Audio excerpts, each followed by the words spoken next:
it as gold standard cement. It has been regarded as a gold standard cement because of its superior mechanical properties.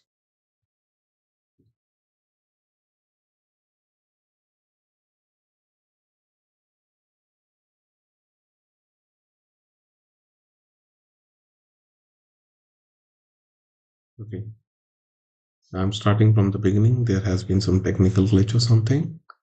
So, good afternoon and welcome everyone in today's session. Myself, Dr.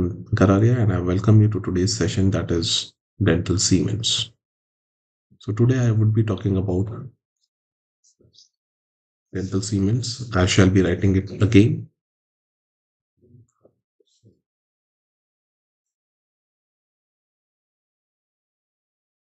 Let us talk about dental cements.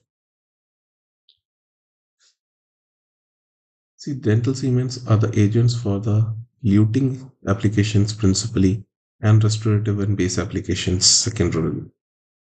These dental cements can be either water-based or they can be polymer-based.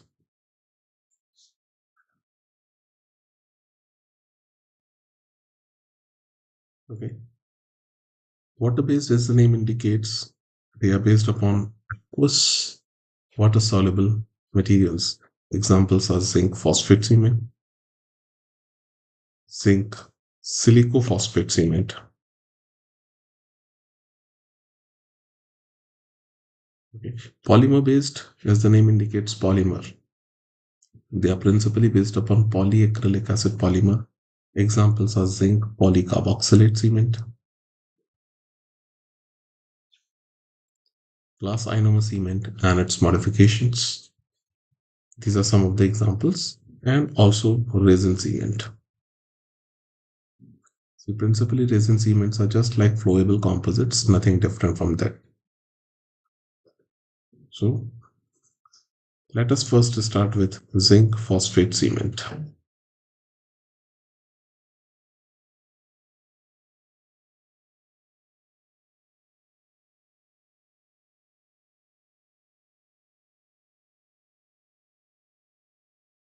Zinc phosphate cement is considered to be the oldest luting agent. Luting means something which is used to bond together two surfaces. Oldest luting agent. It has a very long history of successful use in dentistry, and because of its superior mechanical properties, this cement has been considered to be the gold standard cement.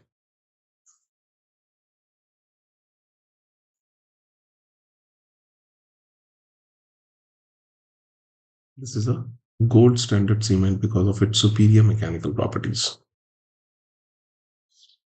Why? Because of superior mechanical properties. Some of the properties are even better than majority of the contemporary cements being used. We'll go into the details. Firstly, we'll talk about how the cement is available. The zinc phosphate cement is available as a powder liquid system.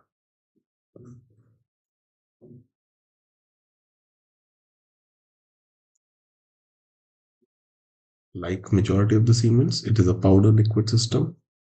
The powder of zinc phosphate consists of two principal ingredients, that is zinc oxide, 90% is present. Another ingredient is magnesium oxide, 10%. Simple composition, zinc oxide and magnesium oxide. On the other hand, if we talk about the liquid component, it is an aqueous solution of phosphoric acid, that is H3PO4. H3PO4 stands for phosphoric acid. It's an aqueous solution of this. Right. On the other hand, if we talk now, how much of phosphoric acid is present? 40 to 60% phosphoric acid is present. Remaining is water. Aqueous solution means there would be water present in the liquid. Okay, we have seen that they are water-based dental cement. And it also consists of special additives.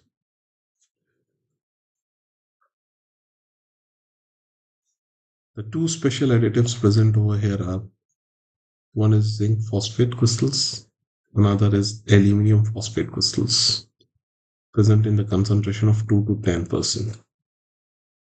Special additives. What is the function of these special additives? These zinc phosphate and aluminum phosphate, which are present in minor quantities, they act as buffers. Okay. Buffers means they reduce the acidity of mix,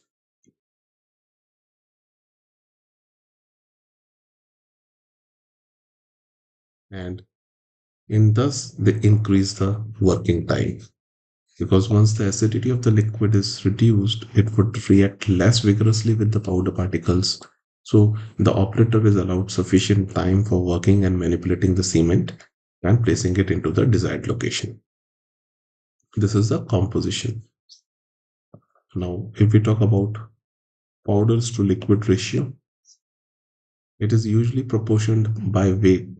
So we add 1.4 grams of powder to zero point 0.5 ml of liquid. Okay. This proportioning is done by weight. 1.4 grams of powder, 2.5 ml of liquid. If it is to be done in the way of scoop method, which is mostly preferred in the clinical setting, then the ratio is 2:1 by proportioning.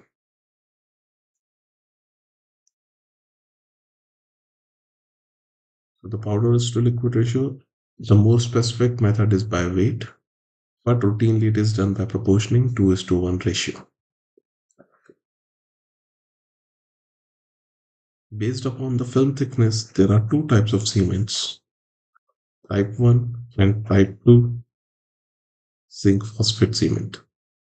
Type 1 zinc phosphate cement, it is used for luting purpose. Luting means cementation purpose, and it has a film thickness of 25 microns. What is this 25 microns? It is the film thickness. Right. And then we have restorative purpose, or we can say for the base application purpose, a film thickness of 40 microns is used. So what is the difference technically between type 1 and type 2 cements? The composition remains the same. The only difference is in the powder particle size. The powder particles are finer when the cement is to be used for luting purposes, and when it is used for base applications, the powder particles are slightly coarser or bigger in size, so that the film thickness is higher as compared to type 1 cement. Now, we talk about the setting reaction.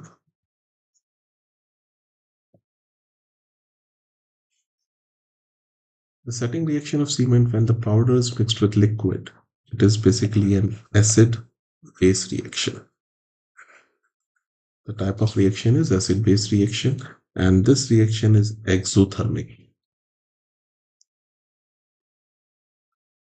Means whenever we mix the powder with the liquid, a lot of heat is generated. So during manipulation, we have to take into account certain factors so that the heat generated during mixing is dissipated correctly.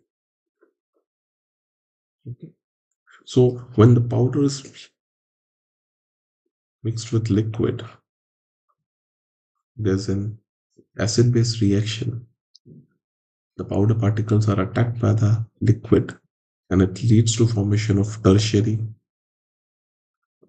zinc phosphate gel, phosphate crystals on unreacted tertiary zinc phosphate crystals on unreacted powder particles. See, 100% consumption of powder particles never occurs. Some powder particles are always left. So there is formation of tertiary zinc phosphate crystals on unreacted powder particles. So the set cement has a crystalline structure.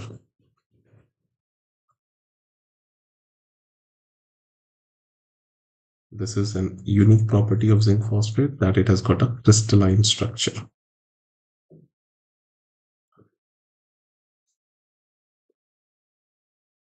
If we talk about the manipulation of cement, how the mixing is done. Mixing is done on a glass slab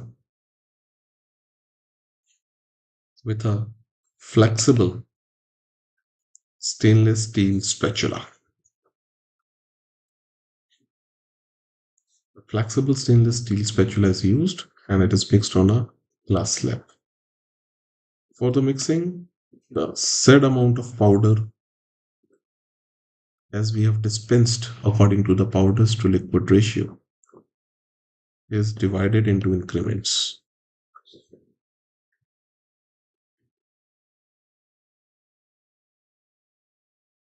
We would divide the powder into increments, usually 6 increments. We divide the powder, okay, from the smallest to largest. So, an unique property of manipulating zinc phosphate cement is that we do incremental mixing. The powder is not at all together incorporated into the liquid, but we mix them by dividing into increments. The sizes of the increments are usually 1 by 16, 1 by 16, 1 by 8, 1 by quarter, 1 by quarter, 1 by quarter.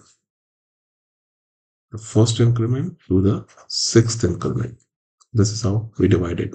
So you can see the first increments, initial increments, they are the smallest. Okay. Now during manipulation, each increment is mixed for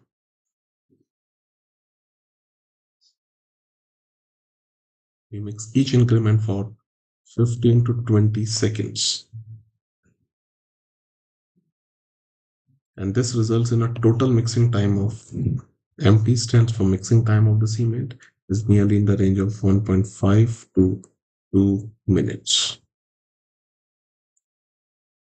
Okay. Each increment is spatulated for 15 to 20 seconds and the total mixing time is 1.5 to 2 minutes. How we test the consistency of the mix?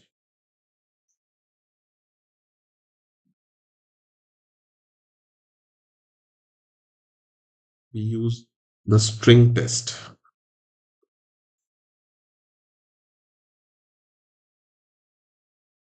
What is the string test? Suppose this is the glass slab on which we are mixing the cement.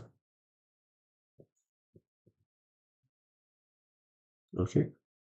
And this is the cement that has been mixed.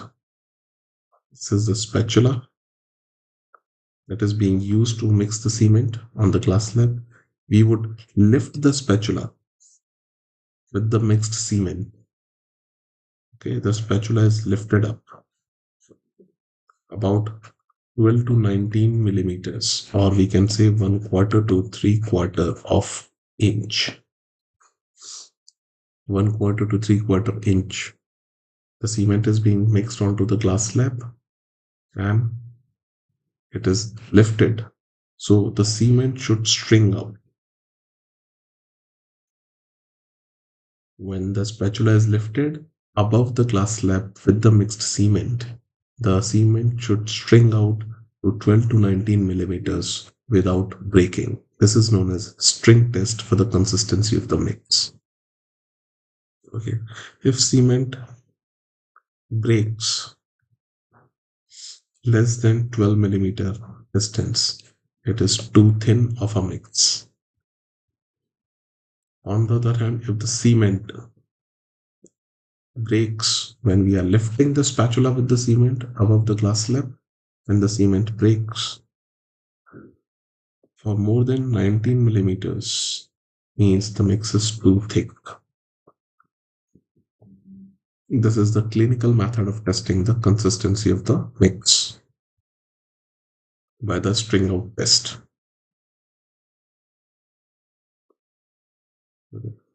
The total working time for the cement is in the range of 4 to 5 minutes. And the setting time of the cement is in the range of 2.5 to 8 minutes. Okay. So we have talked about the mixing time, working time, and the setting time for the cement. Now, after placement, once the cement is properly mixed and it is placed onto the desired location, excess cement is removed interproximally. Suppose you have mixed zinc phosphate cement in the desired consistency, placed it inside the ground to be cemented, and placed it onto the tooth surface. Then, when we apply pressure, this excess of the cement is extruded from the margins both interproximally as well as on the buccal and the lingual areas. So, the excess of the cement interproximally is removed immediately. You would not wait for the cement to set, but it is removed immediately.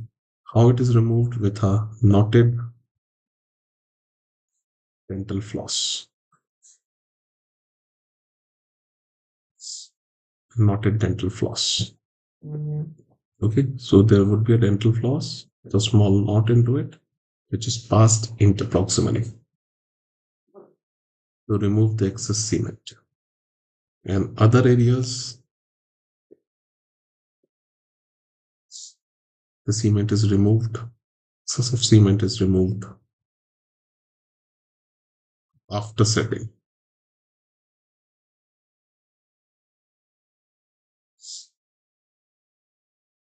Okay, and this principle is followed that whenever the cemented prosthesis is placed interproximally, it is removed immediately, the excess cement, and from other areas, it is removed later on when the setting time is completed. This principle is followed for all non bonded cements. Zinc phosphate cement is not bonded to the tooth structure. Okay, so it can be safely removed from other areas once it is set completely. But interproximally, it should be removed immediately because otherwise it would go into the gingival margins and it would be difficult to completely remove the cement from those areas. Now, an important factor in manipulation is control of working time. Whenever dental cement is manipulated, we should have sufficient working time to allow for the manipulation and the prosthesis to be cemented. So control of working time, basically we'll talk about methods to increase working time. How can we increase the working time of the cement? There are four methods that can be used.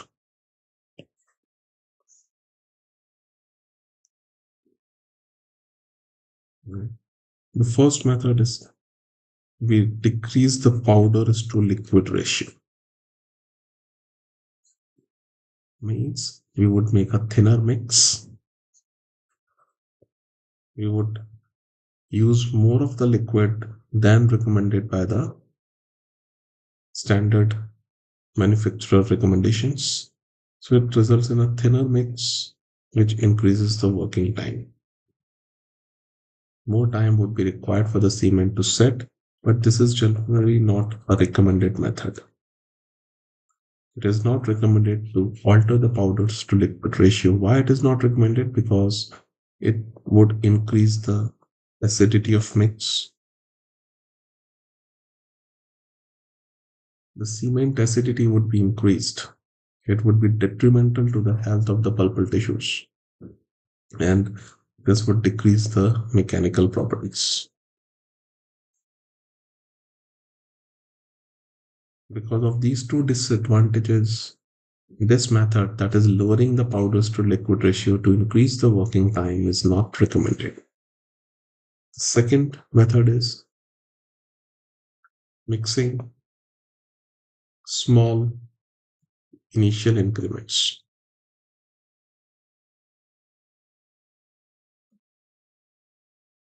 Small initial increments. We have seen in the standard manipulation, the powder is divided into increments and the initial increments are small. These small initial increments, they rapidly neutralize the acid because the powder is divided into increments but not the liquid. So small increment of powder would be added to the liquid that would rapidly neutralize the acidity of the mix, and this would increase the working time. This results in increased working time.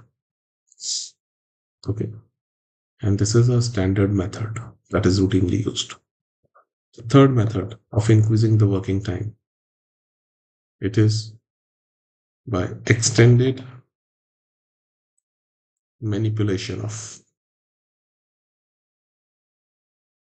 final increments. We have seen that each increment is manipulated for nearly 15 to 20 seconds. But if we extend the manipulation or mixing of the final increments to longer than 15 to 20 seconds, what would happen? The matrix that has already formed is broken down and more time is needed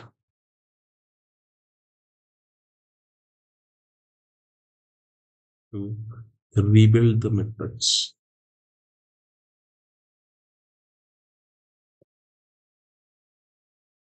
Rebuild the matrix. Okay, the logic is simple. Whatever setting reaction has occurred due to mixing of the initial increments, if we keep on manipulating the final increments, the initial matrix formation would be reduced and more time is required to rebuild the matrix. This further increases the working time. But this method also is generally not recommended because it compromises the mechanical properties of the cement. Then the fourth method, which is the most accepted method, is use of cold glass slab.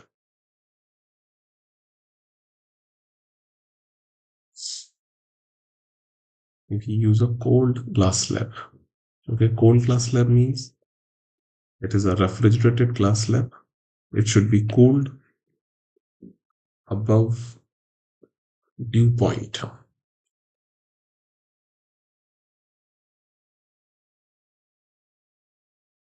The glass slab should be cooled above the dew point.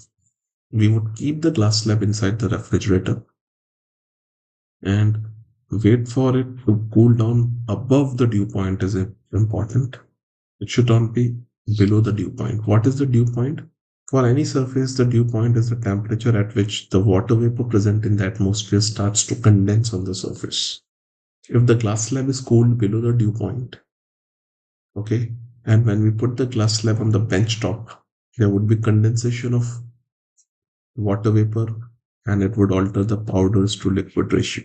To prevent that, the glass slab is always cooled above the dew point, which is in the range of 69 to 70 degrees Fahrenheit. The temperature to which the glass slab is cooled. It is not degrees Celsius, it is degrees Fahrenheit. The dew point of the glass slab. It is in this range. This is the most accepted method.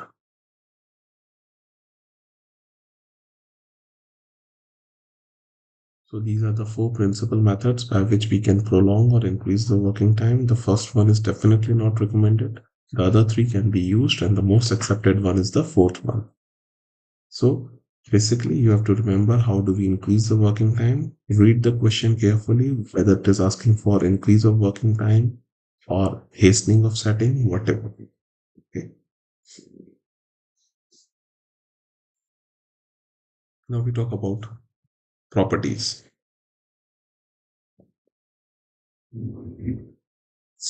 of zinc phosphate cement. It is a very good mechanical properties cement. Its modulus of elasticity is nearly 13 gigapascals. Gamma stands for modulus of elasticity, so it is a very stiff cement.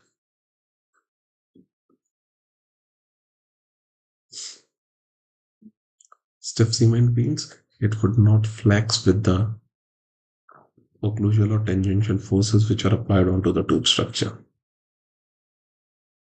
So it is suitable to cement.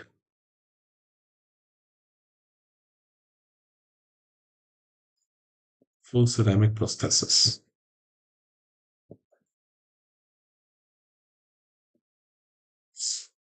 These cements are suitable to cement the full ceramic prosthesis.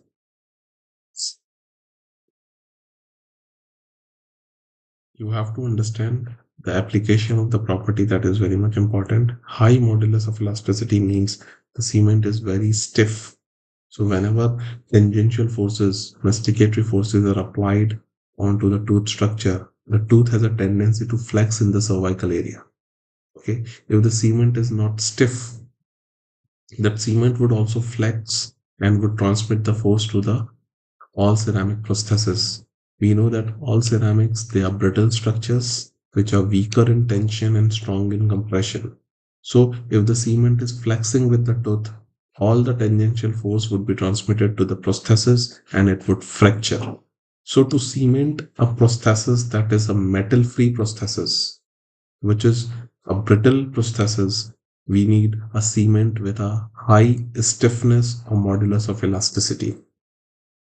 The cement with the highest stiffness is resin cement. So, which is the most suitable cement to cement all ceramic prosthesis? It would be resin cement. Second best is zinc phosphate cement. Okay, this is the importance of the property of modulus of elasticity. That's what is important. Okay.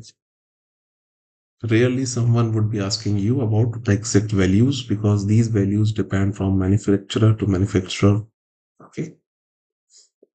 If we talk about the compressive strength is nearly 104 megapascals. Diametral tensile strength. DTS stands for diametral tensile strength is 5.5 megapascals.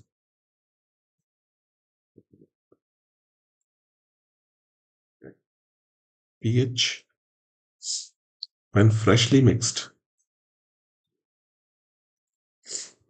Sorry.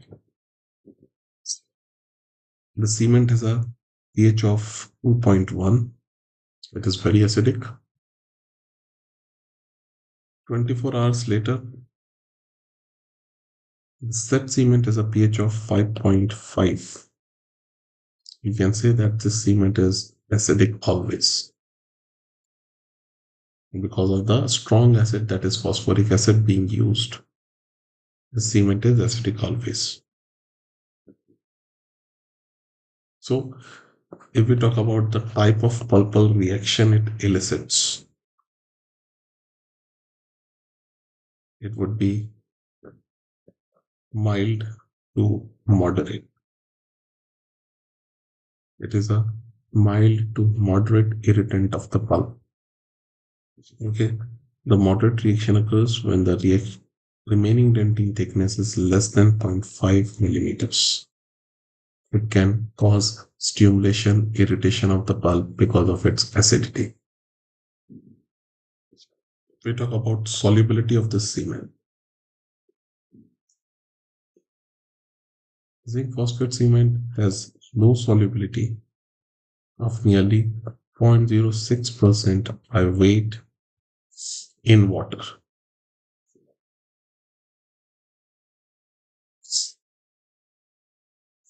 Okay, in water. But the solubility of the cement increases in organic acids like citric acid, okay, maleic acid. So if a person is using too much of citrus fruits, ingesting too much of citrus fruits, then the solubility of the cement would increase. Otherwise, it is a very low solubility cement because of its good mechanical properties. What are the uses of zinc phosphate cement? Definitely, it is used as for luting purpose. Okay, but you have to remember that this cement is not bonded to the tooth structure. It is purely by mechanical retention.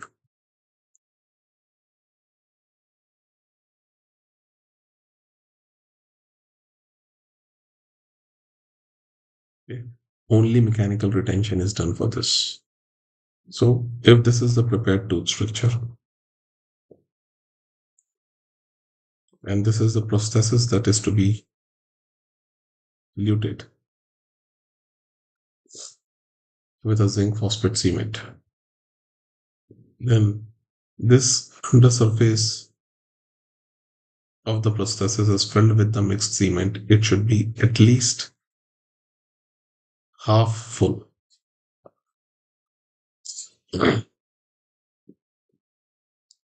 Okay, and then it is placed onto the prepared tooth structure and pressure is applied. If we talk about failure of bond, it is definitely a mechanical retention. No chemical bonding occurs either with the prosthesis or with the tooth structure. The failure of the bond mostly occurs at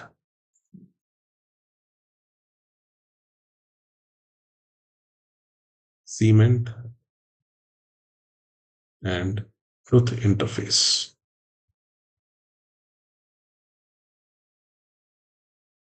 Okay, this is the prosthesis. Okay, this is the tooth onto which it is cemented, and this is the cement into a small film thickness between the two structures. So there are two interfaces. One is the cement prosthesis interface, another is the cement tooth interface. The failure would mostly occur at the cement tooth interface. It's important to know this. Okay, I'm sorry for this cold. Another use of zinc phosphate cement. Principally, it is used as a luting agent. Another use is base applications.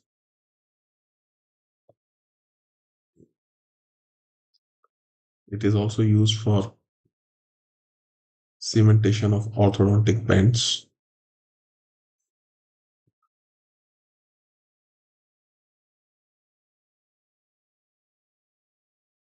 Okay. But if we talk about the contemporary restorative dentistry, base application is the principal indication for using the zinc phosphate cement.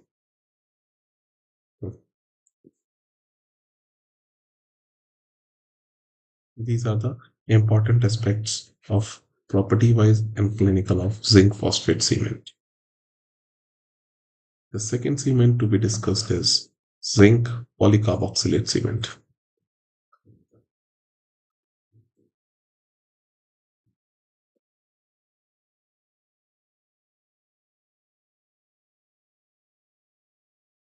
Zinc polycarboxylate cement.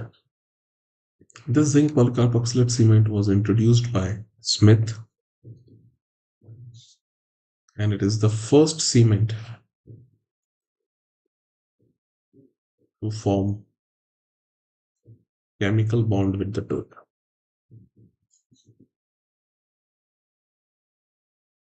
Chemical bond with the tooth. Zinc polycarboxylate cement. Okay. This is also available as a powder liquid system.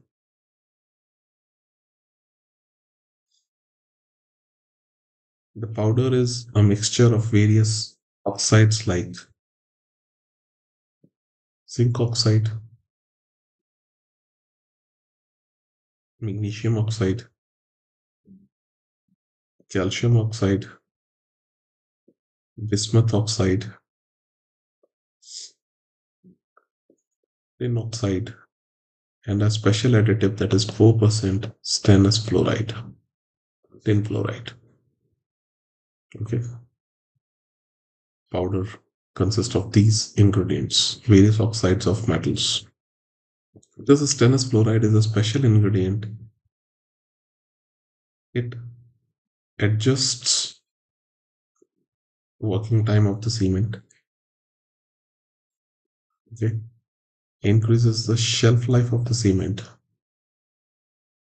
and it also increases the manipulation of the cement. It makes the cement easier to manipulate. 4% stannous fluoride, which is present in the powder. On the other hand, if we talk about the liquid, it is an aqueous solution of polyacrylic acid.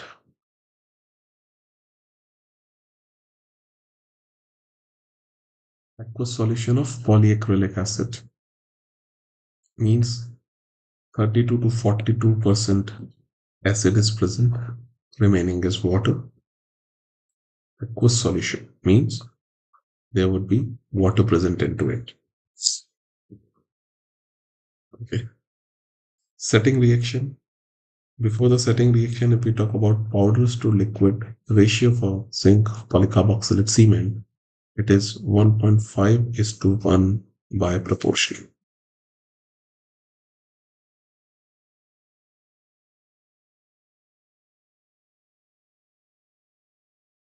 1.5:1 by proportion. Okay. Setting reaction of zinc polycarboxylate cement. I'm sorry for my cold.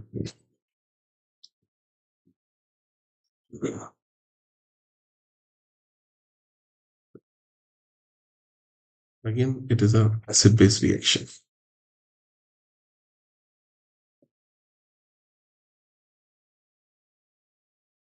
The powder is basic, liquid is acidic, polyacrylic acid solution is there.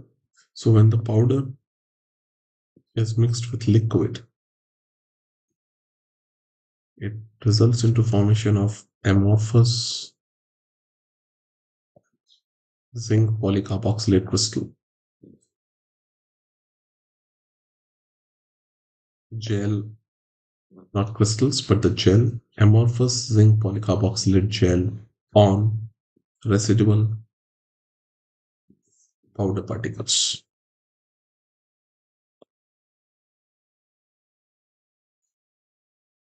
Okay, so the set cement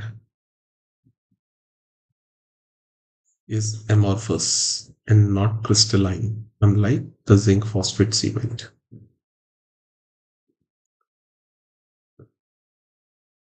We talk about the manipulation.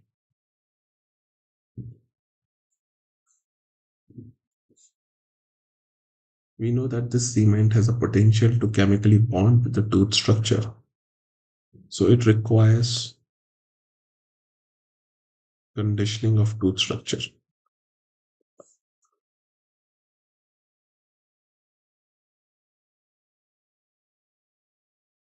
Conditioning of the tooth structure. What is meant by conditioning of the tooth structure?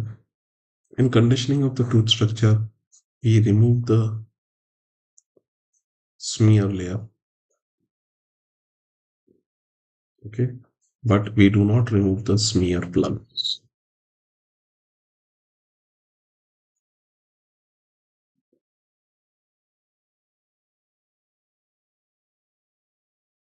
Someone has asked me that the order of solubility of the dental cements. Definitely, I would tell you that. Okay, the order of solubility of the dental cements I would be doing in a concluding statement when I'm done with all the cements. Today I'm discussing with the part 1 of the cement. In my next session, I would be talking about the part 2 of the dental cements. And then I would give you a brief summary of the comparative properties of the cement that can be helpful to you in your examinations. Okay, so rest assured. Suppose this is the tooth structure. Whenever it is cut, there is generation of smear layer and smear plugs that occlude the dentinal tubules. We require a clean tooth structure for chemically bonding the cement with it. So this smear layer is to be removed. But these smear plugs are left intact so that no dentinal hypersensitivity occurs. That conditioning is done with a 10 to 15% solution of polyacrylic acid. PAA stands for polyacrylic acid. This is applied for 15 to 20 seconds on the tooth structure. This application would do this. That is, it would remove the smear layer but preserve the smear plugs. And then it is rinsed with water for 15 to 30 seconds. First, second, and third. These are the three steps which are involved in the conditioning of the tooth structure. Then mixing is done on glass slab. Okay. Here, entire powder is incorporated into the liquid.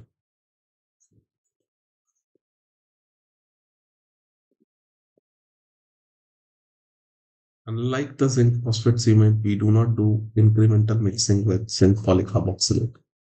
Whatever amount of powder and liquid we have proportioned according to the recommendation, they would be mixed together, and the total mixing time is usually in the range of 45 to 60 seconds. Okay. The working time of the cement is in the range of 2.5 minutes. And the setting time of the cement, ST stands for setting time, is in the range of 6 to 9 minutes. If we talk about mechanism of bonding,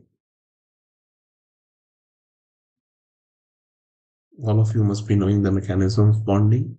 This ionic bond between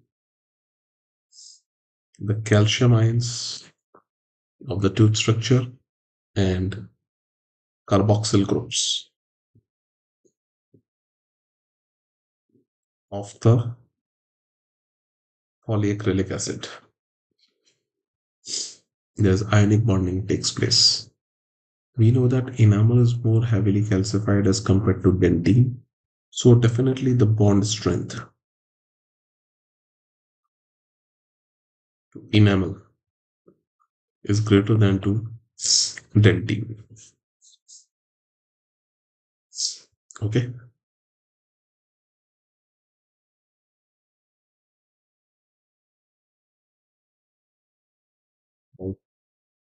How do we check whether the cement is sufficiently mixed to enable a good bond? So, test of mixing. How do we test the mix? Unlike the string out test that we use for zinc phosphate cement, here we use a visual test that is called loss of loss test.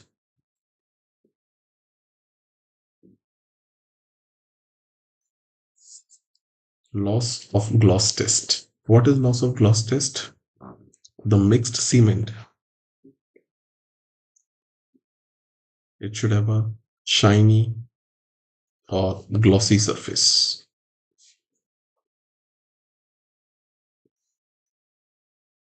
This shiny or glossy surface indicates sufficient. It indicates that sufficient free carboxyl groups, double COH, COOH, they are the free carboxyl groups. They are present for bonding with the tooth.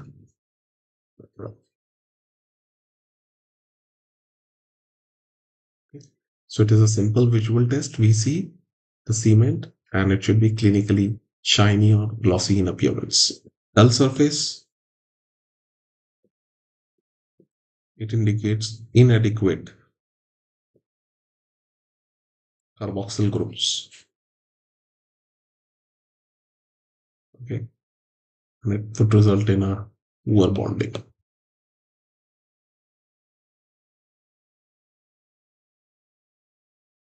So it is a loss of loss test.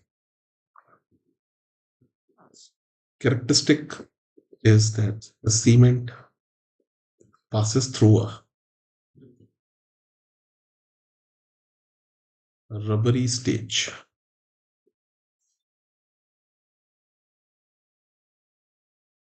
during setting.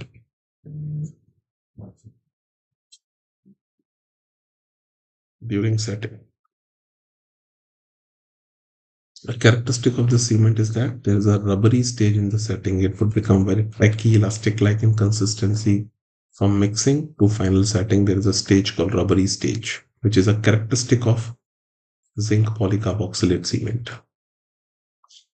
Okay. Why it is important that excess cement should not be removed during this stage. Okay. Because if we attempt to remove the cement during the rubbery stage, it would be pulled out from below the margins of the prosthesis and it will result in open margins susceptible to micro leakage and secondary caries. This rubbery stage is a characteristic of zinc polycarboxylate cement only. Removal of excess cement.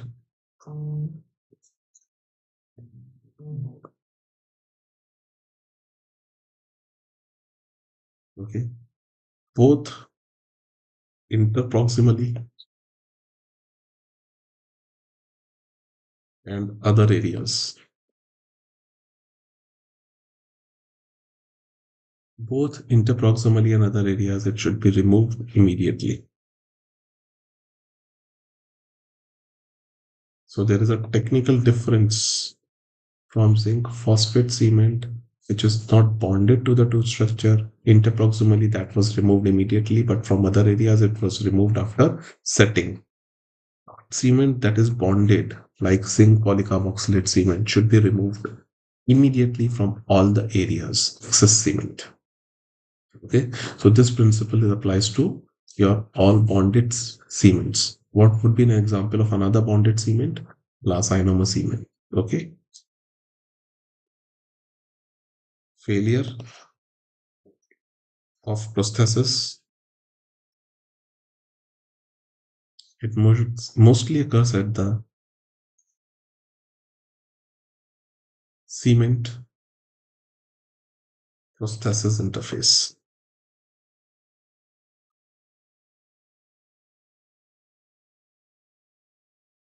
At the cement prosthesis interface. So there's a technical difference again as compared to zinc phosphate cement. Zinc phosphate was failing more at the cement tooth interface. Zinc polycarboxylate cement is more likely to fail at the cement prosthesis interface. Why? Because it is chemically bonded to the tooth. A more stronger adhesive bond is created between the cement and the tooth as compared to cement and the prosthesis. It is not chemically bonded to the prosthesis, but only to the tooth structure. If we talk about the properties,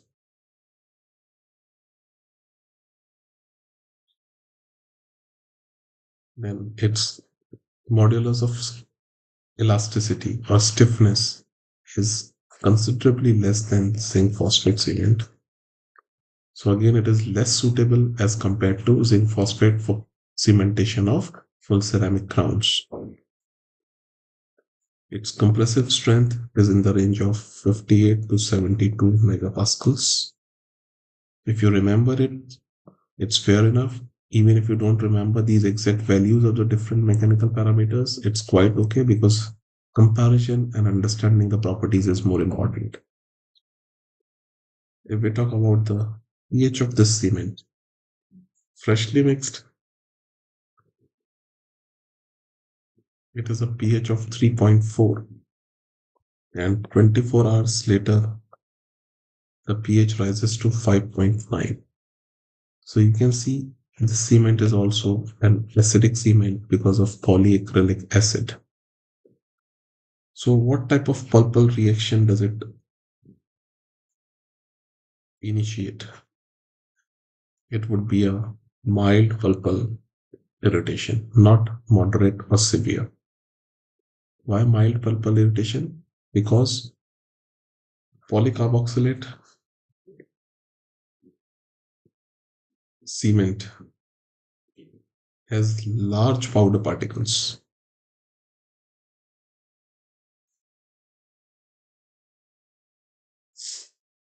Okay.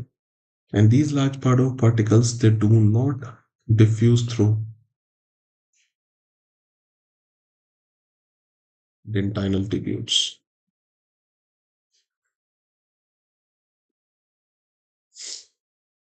They do not diffuse through dentinal tubules. So because they are unable to diffuse through the dentinal tubules, they cause only mild pulp irritation. So it is a very biocompatible cement, zinc polycarboxylate cement. Biocompatible means it is very, very soothing for the pulp. It does not damage the pulp. If I talk about biocompatibility of type of pulpal reaction that is initiated, then one of the most biocompatible cement is zinc oxide eugenol cement. Okay. Second in order would be zinc polycarboxylate cement. Then would be glass ionomer cement. There's an important comparison of polycarboxylate with GIC. Both GIC and polycarboxylate, they are based upon polyacrylic acid. Okay, as we would see subsequently while discussing GIC, both contain liquid as polyacrylic acid, but zinc polycarboxylate is more biocompatible because of larger particle size, which is unable to diffuse through the dentinal tubules. Then there would be zinc phosphate cement, least biocompatible amongst the major cements that are used. Okay. If we talk about the solubility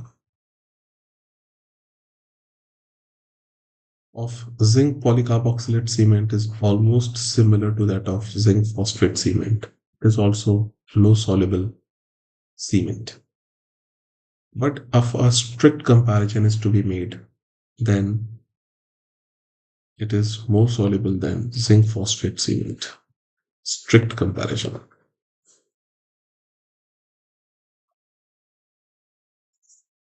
Solubility is slightly more as compared to zinc phosphate cement. Of what? Zinc polycarboxylate cement. Okay. If we talk about the uses, then definitely it is used for luting purpose. That is cementation of prosthesis.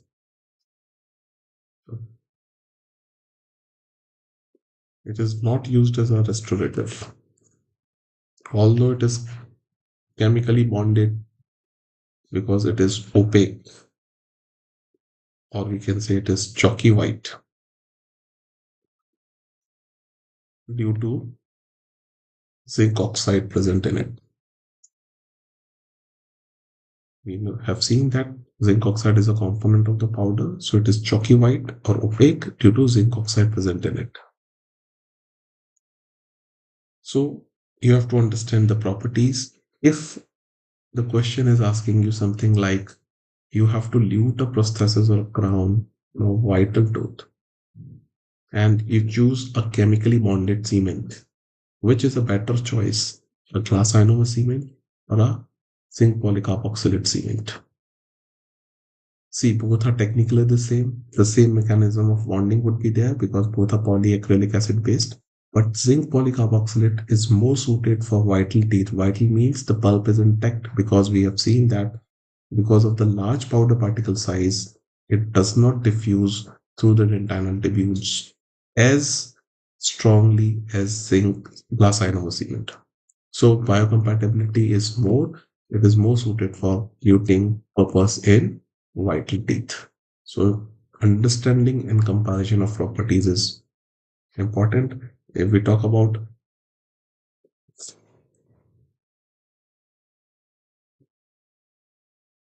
other uses, it is used as a base application. It is also a very good base, just like zinc phosphate cement, but it is not used for restorative needs because of the opaque or chalky white appearance contributed by the zinc oxide component. Okay. Other cements I would be discussing in the next session, like I would be principally focusing upon glass ionomer cement and its modifications like resin modified glass ionomer, metal modified glass ionomers, conformers, and some other modifications, as well as the resin cements. So that is the subject for another session. Today, I have talked about zinc phosphate and polycarboxylate cements. One is a aqueous cement, another is a polymer-based cement.